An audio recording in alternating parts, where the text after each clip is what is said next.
SMP Negeri 9 Kota Bandung, Jawa Barat sosialisasikan pendaftaran peserta didik baru tahun 2023-2024. Sosialisasi peraturan PPDB disambut baik aparat wilayah Kecamatan Ciceno. Peraturan PPDB tetap sama dengan peraturan tahun 2022, yaitu sistem zonasi, afirmasi, dan prestasi. SMP Negeri 9 Kota Bandung persiapkan daftar online untuk peserta didik.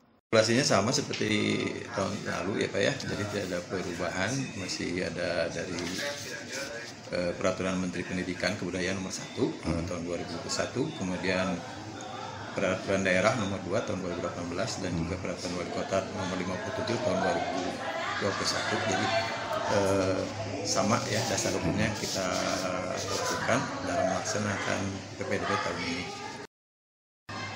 Seleksi untuk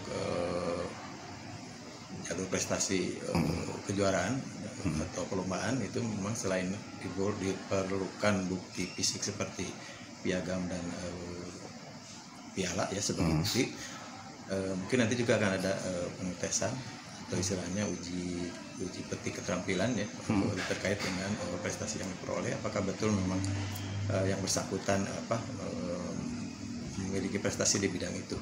Nah, untuk kewenangan pengujiannya barang tentu bukan kami ya sebagai sekolah, karena setiap perlombaan punya jenis masing-masing. Mungkin nanti akan koordinasi dengan pihak dinas pendidikan dan mungkin juga dengan cabang olahraga yang bersangkutan yang dilampirkan sebagai syarat pendaftaran seperti itu. Kepala Sekolah SMP Negeri 9 Kota Bandung, Hajah Susiati, menjelaskan terkait dengan peraturannya, yaitu setelah disepakati pemerintah Kota Bandung melalui Dinas Pendidikan Kota Bandung.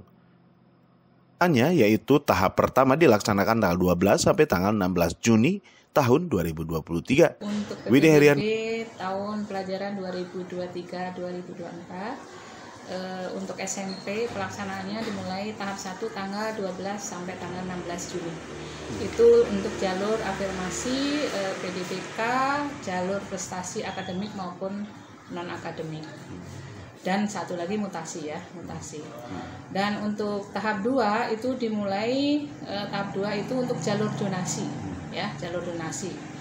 Untuk tahap 2 itu jalur donasi dimulai tanggal 26 sampai tanggal 30 Juni 2023 ya. Kami melaksanakan PPDB ini karena ini semua adalah online, sehingga kami hanya menerima saja dan memverifikasi data yang sudah diupload oleh masing-masing peserta didik, calon peserta didik yang akan masuk ke sekolah kami. Pidi Herian mengabarkan, Hadas TV, Kota Bandung, Jawa Barat.